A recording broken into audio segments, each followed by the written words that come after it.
Okay guys, magandang gabi sa ating lahat dyan, sa ating mga viewers. So ang gagawin natin ngayon itong power supply board ng Matrix LED TV 22 inches. So ang findings nito, na convert na ito sa 4 wires. Pero yung kinonvert ito ng 4 wires, yan, convert na siya ng 4 wires. Dati na tong nagawa na. So after 5 months, so nag shutdown ulit. So ngayon, nung chinek ko yung voltahe dito, ano na siya, bumababa, tumataas, bumababa, tumataas. Nag-check ako dito, okay naman. So ang problema nito malamang dito tayo sa itong switching IC na ito. Kaya ang gagawin na lang natin, dahil nagpalit ako ng kahit nagpalit ako ng 4 wires, ganun pa rin siya. Ang gagawin natin dito, kasi ang kailangan natin supply ng 12 volts at yung sa backlight. So napag-isipan ko na kabitan na lang natin ang backlight inverter, tapos i-connect natin sa sabay ng switching sa panel para sabay yung pag-open ng backlight. So kailangan palitan na rin natin to. Hindi ko na kasi napalitan to ng dati, yung MOSFET IC niya, kasi marami na rin sira, yung sunog na yung mga niya, resistor. Tapos yung PWM IC niya wala na rin, alamang naepektuhan siya kahit pinalitan ko na ng resistor, ganun pa rin. At hindi na rin nagpa-function to, itong PWM IC. Yan. So naisip ko guys, marami naman akong nakukuha na kalakal galing sa payatas. Meron akong mga power supply board. Yan. Yan. So titesting lang natin kung alin dito sa mga okay pa. Yan, sa power supply board. So mag-check lang tayo dito kung meron pang pwedeng pakinabangan. Excuse me. So yan guys, titingnan natin kung meron pa tayong pakinabangan.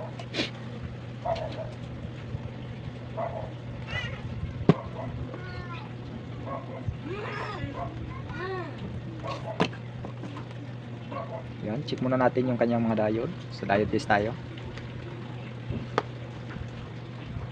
May shorted ba? Wala. Nandito tayo sa diode. Okay, wala. Wala siyang shorted guys. Yan, okay siya. Yan. Wala shorted. Yan, wala siyang shorted. So dito tayo sa kanyang regulator. Tingnan natin. Oh, wala siyang shorted. Okay, wala tayong nakikitang shorted dito. Dito sa secondary, check din tayo sa secondary niya. Ayan. So wala naman. Ayan, secondary. Secondary niya dito sa diode. So ngayon, try natin guys, isaksak kung mayroon pa tayong masusukat na voltahe nito.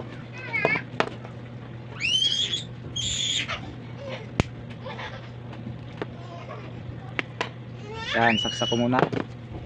Meron na rin tayong yan, meron na rin tayong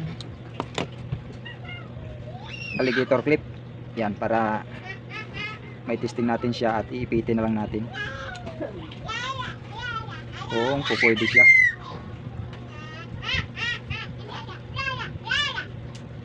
Yan guys, inipit ko na lang. Yan, ngayon isaksak natin kung papangsyon.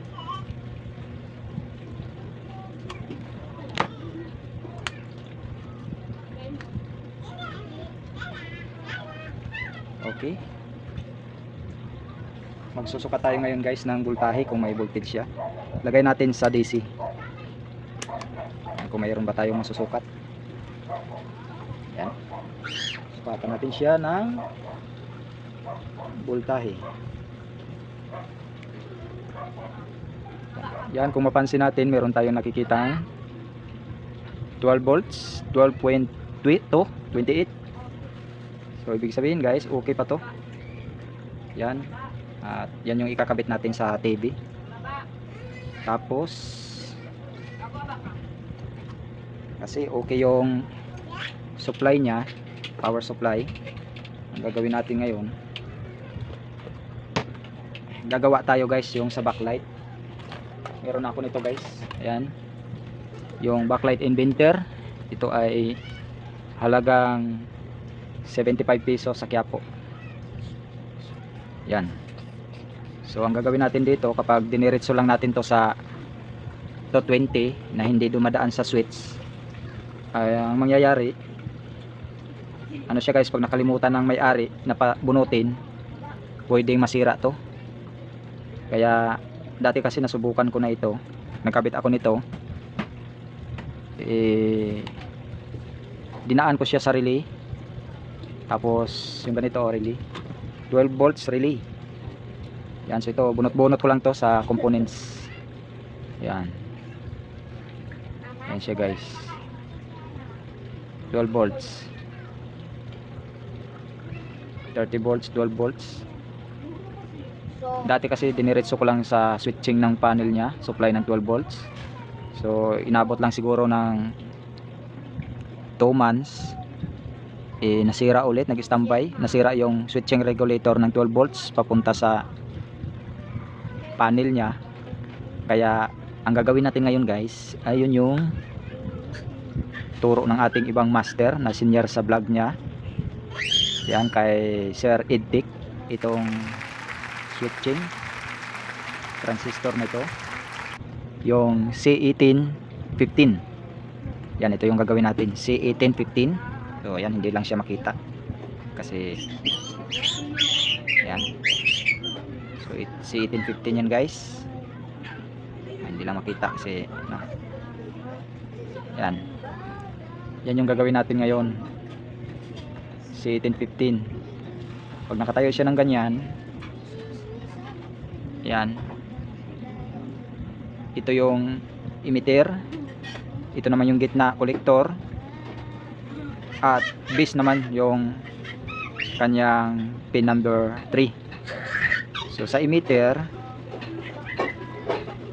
dito tayo magkukunik ng negative supply na 12 volts. Sa collector, ito naman yung connection papuntang relay. Ang base naman, pin number 3, ito yung lalagyan natin ng resistor na 2.7, pero wala tayong 2.7. Meron dito guys 3.3.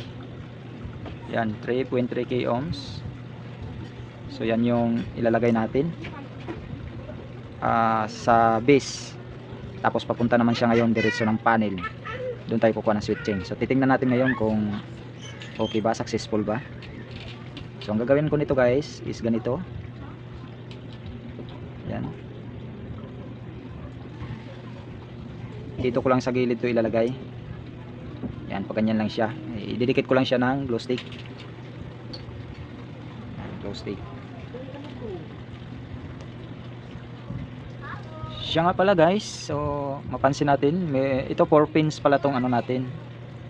Itong ating itong ating dito relay, DC 12 volts relay, 4 pins. So madali lang naman natin ititrace to kung saan yung supply. Yan. Yan, kung titingnan natin, i-check lang natin siya. Tingin lang kayo sa tester, makikita natin kung saan yung may resistance, yun yung supply. Kita natin wala siyang supply. Wala siyang supply. Tingnan natin itong pagitan ng tatlong pin na ito, kabilaan, ayan o, may resistance siya. Ito yung supply, so supplyan natin ng 12 volts, positive, negative. Kahit makabaliktad siya guys, walang problema, mag-open yan. Kapag lumagitik na ito, nasupplyan natin to, jack na magkaroon na to ng continuity dito, switch on na siya. So pause ko lang muna guys. Yan, so ito pala guys, ang ginawa ko, nahinang ko na siya. Pasensyahan nyo na yung hinang ko. Ito ay ayon sa akin experiment lamang na tinuro ni Sir Eddick, no, yung 1815 na switching transistor. Yan. Yan, kung mapansin nyo,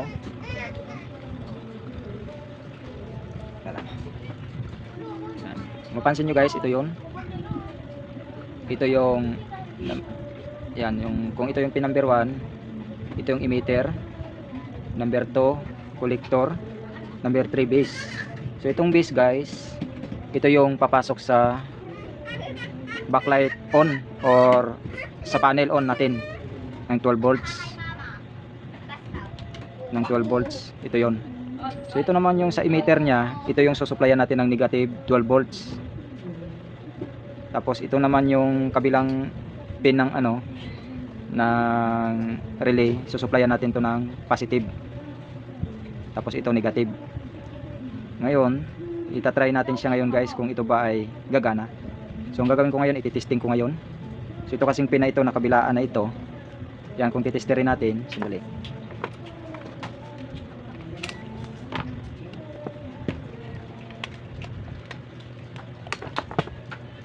So yan guys, titesterin natin siya ngayon. Lagay natin sa continuity. Ayan, nag-buzzer siya. So kung titesterin natin to, itong kabilaang pin na ito, ay wala pa siya kasi hindi pa siya nagsi-switch on yung relay. Ayan o. Yan, wala pa siya. Kasi ang relay hindi pa nag-switch on. So kailangan supplyan muna natin ng positive ito. Tapos ito yung negative para magsi-switch on. Ngayon, bago natin i-actual sa pagkabit para iwas tayo sa back jab, iti-testing muna natin. Yan. Meron tayo ngayong power supply. Yan. Yan. So i-off ko muna. Tapos itong positive na ito pagdikitin ko. Yan. Kaya siguro dati nasira yung niya, so may switching regulator, gawa ng kailangan sigurong idaan natin dito sa transistor switching niya para hindi masyadong malakas yung current o amperahe. So kayo nang bahala. Ayan. So ikakabit ko na to sa negative, ito naman sa positive. Ayan guys, yung black is negative, yung green is positive, yung may resistor yan. Ngayon i-switch on ko na siya. Ayan, tingnan nyo guys, meron siyang lumagitik. Ayan. Ayan. Parang may lumagitik siya na. Ayan o. I-open ko. Ayan. Ayun. Nag-o-off siya. Ayan o. Nag-o-off siya. On and off. Ayan o. Ulitin ko ulit. Bubuksan ko ulit yung power supply natin. Ayan. May lumagitik. Ngayon i-check natin siya guys kung meron siyang continuity.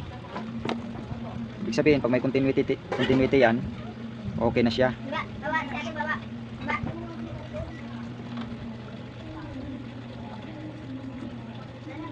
Yan. So titesterin natin ngayon. Naka-continuity tayo sa tester. Siya na, malayo masyadong yan. Para ayan. So atin siya ngayon titesterin guys. Titesterin natin siya ngayon. Kung mayroong continuity yan, ibig sabihin okay, ayos na yan. Yan guys isang experiment lamang natin to na itinuro ng ating vlogger Tech. Yan, shout out sa iyo Sir Edtech. Yan, itis natin. Ayan guys, so meron na siyang continuity. So ibig sabihin, ayan, nagsiswitch on na yung switching transistor natin. Ayan. So pwede na siyang daanan ngayon ng kuryente. So ayan guys. So pwede na natin siyang i-actual. Ipopost ko na lang muna ulit, tapos i-explain ko ulit mamaya. So ayan guys, ito yung ating ina-symbol. Ayan. Kung nakikita nyo, yan, itong may resistor na ito papuntang panel na ito, yung positive supply. Yan, hinihinan ko na siya. So yan, ito yung AC supply natin. Yung isang line, itong blue, nilagay ko na dito sa AC line ng backlight, itong backlight driver na ito. Yan. Itong backlight driver dito sa easy line. So ito namang isa guys, yung white, dumaan siya ng relay. Kapag nasuplayan tong relay natin ng 12 volts, makakasupply itong backlight. Ayan. So dito pa rin yan, nakadepende sa 12 volts o backlight on yung ating may resistor na ito. So doon natin to i-connect. Yan guys, kukunin ko lang yung ano guys, yung ating TV.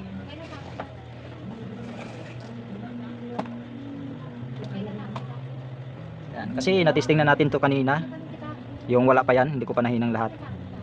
Sigurado naman siya na gumagana siya kanina. Kaya make sure na gagana din yan kapag nailagay na natin.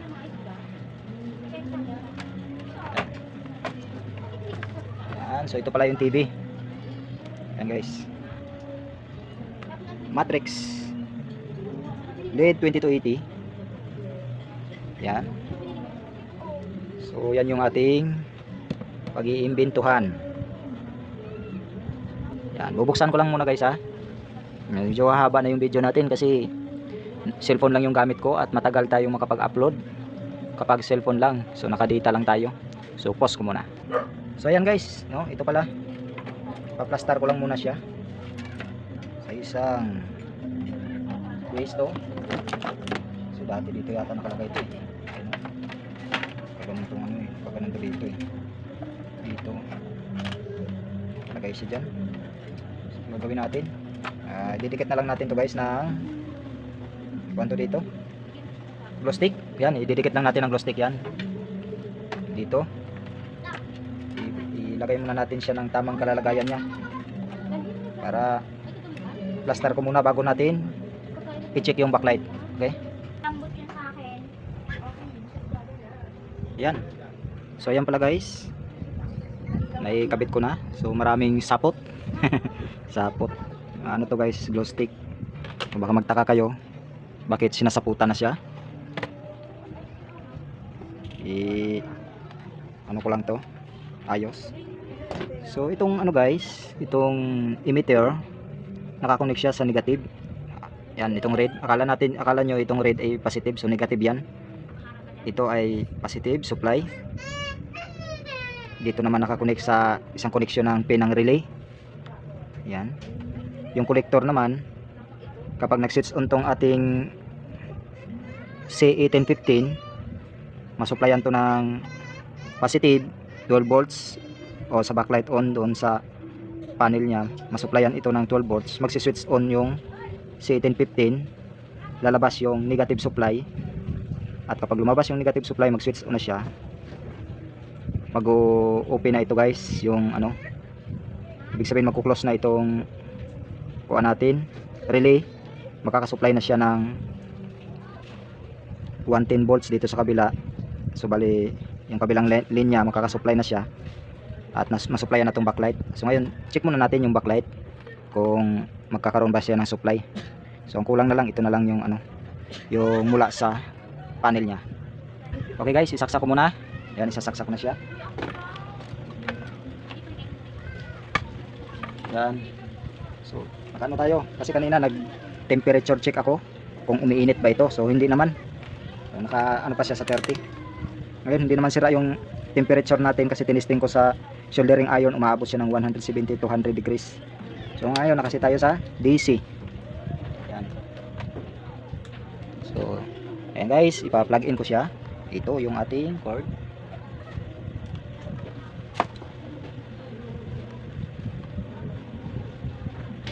Wala. Hindi pa pala magsusupply guys kasi hindi pa natin nalagyan ng supply ito sa backlight on nya. Kaya hindi pa magsi-switch on yung backlight. Ngayon, ikabit na lang muna natin to. So ito siya guys. So yung sinukat ko guys, yung supply ng kanyang panel is 5 volts pala. 5 volts. So akala ko hindi siya uubra sa 12 volts. So yung tinisting ko, yung sinuplayan ko siya doon sa supply ng panel niya, ay nagpitik naman yung relay. Tapos sinukatan ko, meron naman siyang 98 volts. So titingnan ulit natin. Ayan. Isaksak ko lang to dito guys.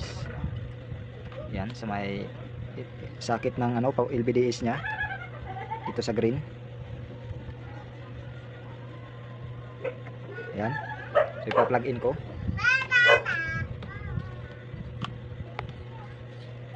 Yan, kung mapansin nyo guys, meron na siyang standby. Yan, may standby na siya. Papatayin ko muna. Yun. Yan guys, meron siyang standby power. Ngayon, i-switch on ko itong push button niya dito. So, ayun. Ayan, nag-green siya. Yan. Napansin nyo guys, nagpitik yung relay. Ayan, nag-green siya. So, ngayon, susukatan natin itong kanyang backlight kung meron siyang supply. Ayan. Sukatan ko siya ngayon kung magkakasupply. So ito siya guys. So ayan, meron siyang 98.8 volts. Ayan, 98.8 volts. So bababa lang yan kapag nayano na yung kanyang ano guys, yung sa socket. So kinabit ko na lang din pala. Ayan, kinabitan ko siya ng socket. Kasi ito yung itsura ng kanyang ano, connector. Yan. Yan. So nagpitik-pitik siya kasi naglolos. Alam mo, naglolos lang to. Ayan o. Naglolos lang siya guys, doon guys. Pag nahinang na natin yan, sigurado okay na yan. So ihinang ko muna guys bago natin ikabit. Pause ko muna ulit kasi mahaba na yung oras natin. So ayan guys, kung mapansin nyo, dito na ako nagkuha ng connection. Dito sa may terminal banda ng LVDS bago siya magano ng switching itong regulator. Bakit hindi na sa panel? Kasi guys, nakadikit na to dito guys. Pag nagkaroon ng problema, mahirapan tayo. So dito na tayo kumuha, hindi na tayo dun sa panel. Kasi yung tinisting ko siya, yung pag switch on ko, nagkaroon ng supply na 5 volts dito, kaya dito na ako kukuha. Yan. So pagpasensyahan nyo na guys yung ano, pagkalagay. So titesting natin ngayon kung magkaroon ba ng supply.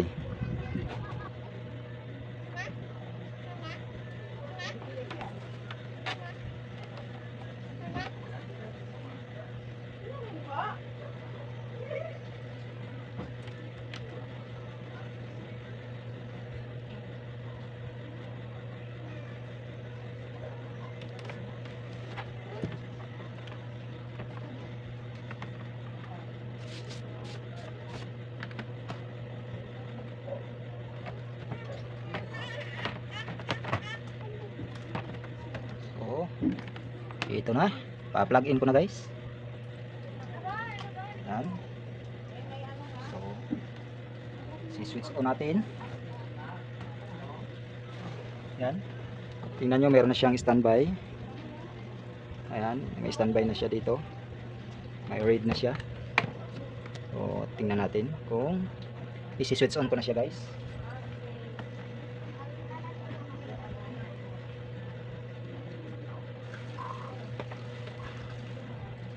Ayan. So ayan siya guys.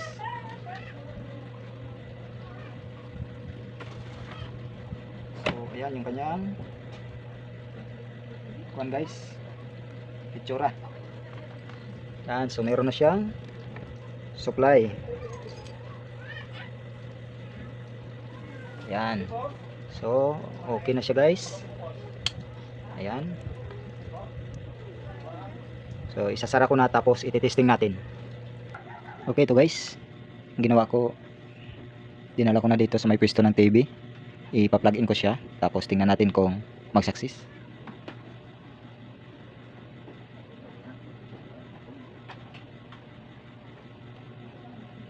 Yan, pa-plug in natin.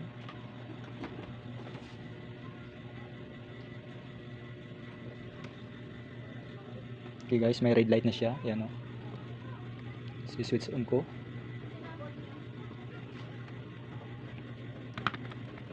So ayan guys, ng FAMI sa Laguna. Industriya na ang paggawa ng mga bilao. Ang Yan. naging simula po ng paggamit. inaan natin baka maka-copyright. So ayun guys, malinaw pa siya. So pwede pa. At kung bago ka pa lang sa aking channel, paki-subscribe, like, share, and comment. So maraming salamat guys.